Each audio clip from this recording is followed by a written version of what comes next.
E aí, meus queridos, tudo bem? Eu sou o Prof. Clayton Reis e essa é a resolução de mais uma questão do Enem de 2020, que fala sobre eletromagnetismo e usinas geradoras de energia elétrica. A questão diz o seguinte: em uma usina geradora de energia elétrica, seja através de uma queda d'água ou através de vapor sob pressão, as pás do gerador são postas a girar. O movimento relativo de um ímã em relação a um conjunto de bobinas produz um fluxo magnético variável através delas, gerando uma diferença de potencial em seus terminais. Durante o funcionamento de um dos geradores, o operador da usina percebeu que houve um aumento inesperado da diferença de potencial elétrico nos terminais das bobinas. Nessa situação, o aumento do módulo da diferença de potencial obtido nos terminais das bobinas resulta do aumento do ou da, então a gente precisa ver isso dentre as alternativas.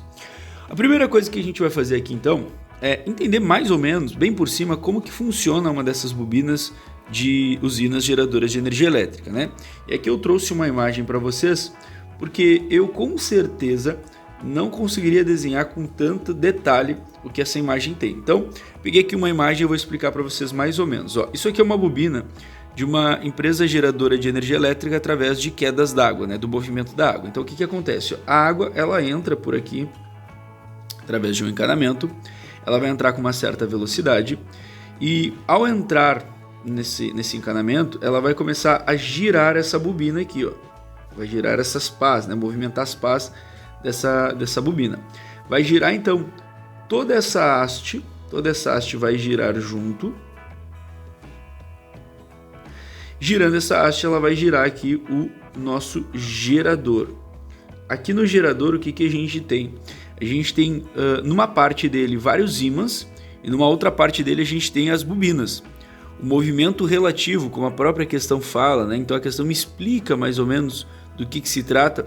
O movimento relativo desses ímãs em relação a essas bobinas vai gerar então a energia elétrica através, né, do eletromagnetismo. Então a primeira coisa é a gente ter uma noção de como que isso aqui funciona.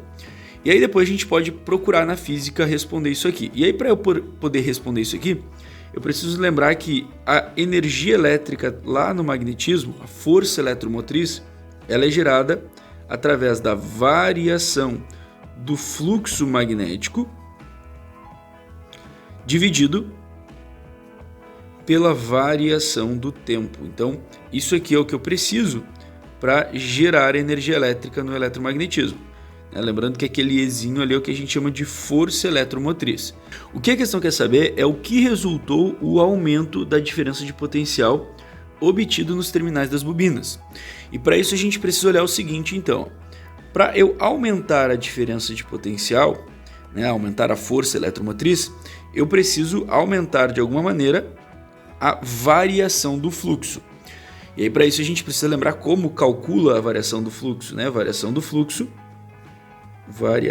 fluxo magnético é igual à variação do campo magnético vezes a área das bobinas vezes o cosseno de θ, né? O cosseno do ângulo entre o vetor campo magnético e o vetor área, né? Que é o que a gente chama lá dentro dessa matéria.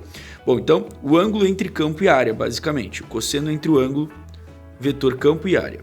Bom, o detalhe é, qualquer uma dessas coisas que variar vai gerar uma variação do fluxo, e quanto maior for a variação do fluxo, maior vai ser a força eletromotriz, a diferença de potencial criada.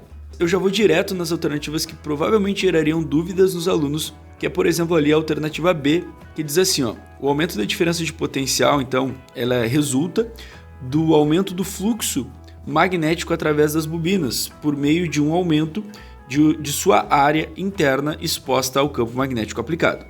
E aí, tu olhando essa fórmula, tu vê o seguinte, a variação da área, ela realmente causaria um aumento no fluxo. Quanto maior a variação da área, maior a variação de fluxo, que maior a força eletromotriz. Não estaria errado pela fórmula.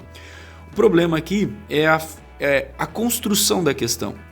Olha só, a questão diz que o operador ele percebeu um aumento inesperado, ou seja, foi uma coisa que aconteceu ali, na hora.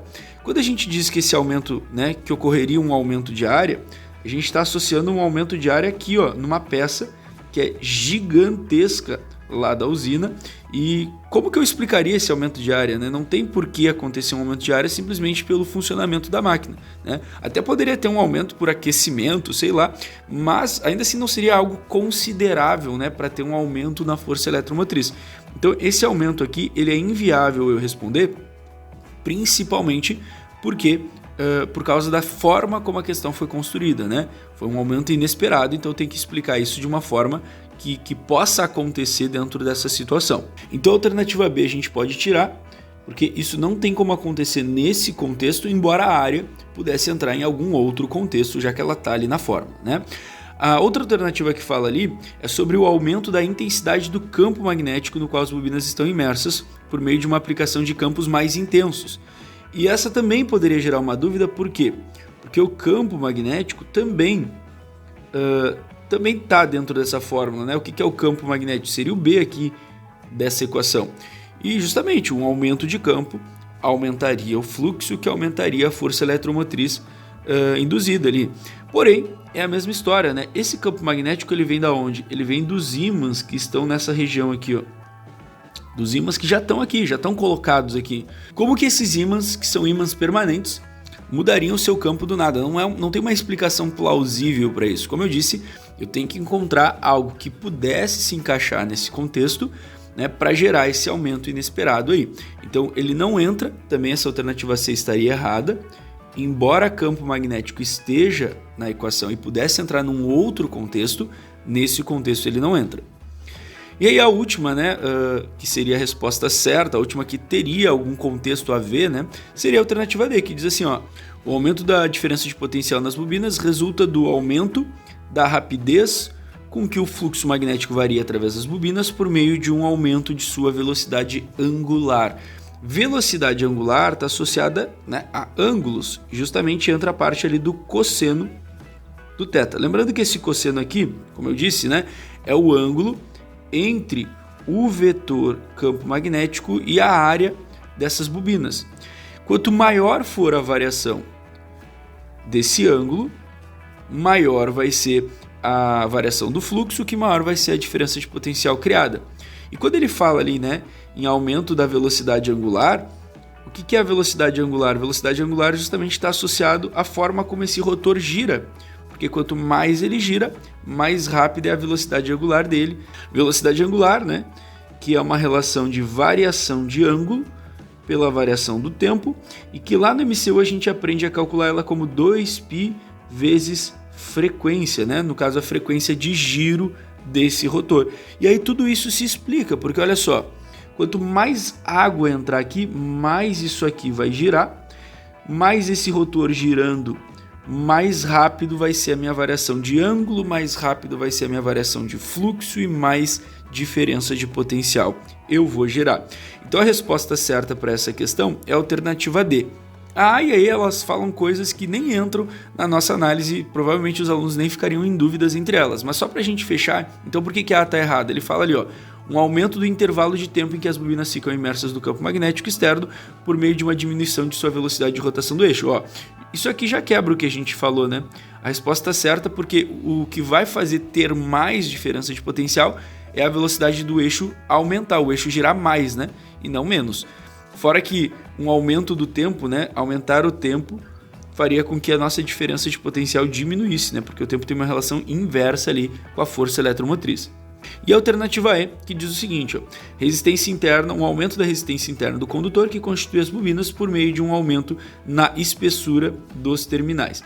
Aumento na espessura que a gente já poderia tirar essa alternativa, porque, mesma história, né? Como que eu poderia explicar nesse aumento inesperado um aumento na espessura dos fios? Não faz sentido. Segundo que aumentar a espessura dos fios não aumenta a resistência, né? Resistência tem uma relação inversa com a espessura. Então ela está totalmente errada, ela tem vários fatores ali que poderiam anular ela. Resposta certa mesmo para essa questão ficaria a alternativa D. Espero que vocês tenham entendido, espero que vocês tenham gostado. Muito obrigado por assistirem até aqui.